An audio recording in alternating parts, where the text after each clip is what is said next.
Syria में असद परिवार के 54 साल के राज को खत्म करते हुए 8 दिसंबर को हयात तहरीर अल शाम यानी एचटीएस के नेतृत्व में सशस्त्र समूहों ने दमिश्क पर कब्जा कर लिया।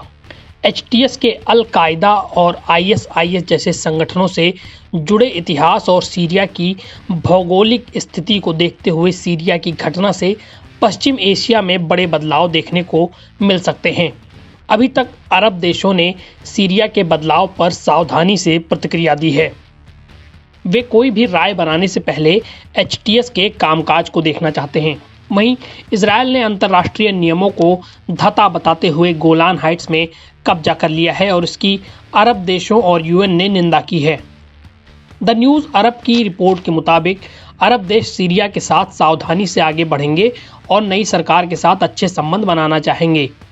इराक में इटली के राजदूत रह चुके मार्को कार्नेलोस का कहना है कि 1916 में साइक्स पिकॉट समझौते के बाद यह सबसे बड़ा भू राजनीतिक बदलाव है।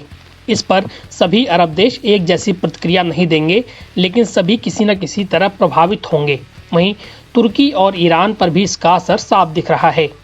बीते कुछ वर्षों में बहरीन, मिस्र, सऊदी अरब और यूएई ने सीरिया की असद सरकार के साथ रिश्ते बढ़ाए थे। यूएई ने 2018 में सीरिया के साथ संबंध सामान्य किए थे।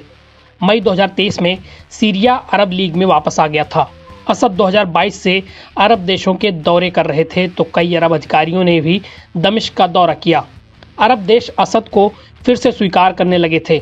ऐसे में अब इन देशों को सीरिया की नई वास्तविकता के हिसाब से विदेश नीति बदलनी होगी।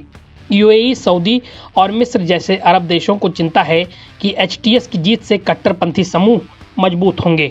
अल कायदा से निकला एचटीएस अब क्योंकि सीरिया का नियंत्रण अपने हाथ में ले चुका है तो दूसरे गुट भी इससे उत्साहित होंगे। यूएई में सीरिया के भविष्य को लेकर चिंता है। वो सशस्त्र समूहों के आने वाले खतरे पर जोर दे रहा है। सीरिया में एचटीएस की सरकार अरब देशों के लिए वैचारिक खतरा भी हो सकती है, क्योंकि ये गुट कट्टरपंथी विचारधारा को मानता है। इसके बावजूद मिस्र, सऊदी अरब और यूएई जैसे देशों को सीरिया की नई सरकार के साथ अच्छे संबंध बनाने होंगे। अरब देशों को सबसे ज़्यादा चिंता एचटीएस के उदय से पश्चिम एशिया में अस्थिरता बढ़ने की है। इससे क्षेत्र में नए संघर्ष फैल सकते हैं। अरब नेता नहीं चाहते कि अराजकता सीरिया से बढ़कर जॉर्डन और दूसरे खाड़ी देशों तक पहुंचे। इजरायल ने असद के पतन के बाद सीरिया में हमले करते हुए जमीन पर कब्जा शुरू कर दिया है। ये भी एक मुश्किल का सबब बन सकता है। अरब लीग ने बयान जारी करके इसकी निंदा की है और कहा कि इससे सीरिया में सुरक्षा बहाल करना मुश्किल हो जाएगा। मिस्र, इराक, जॉर्डन, कतर, सऊदी अरब, ईरान, तुर्की और रूस ने यूएन सुरक्षा परिषद के प्रस्ताव 2254 के अनुसार सीरिया में व्यवस्थित राजनीतिक बदलाव का आह्वान किया है। एनबीटी ऑनलाइन की रिपोर्ट।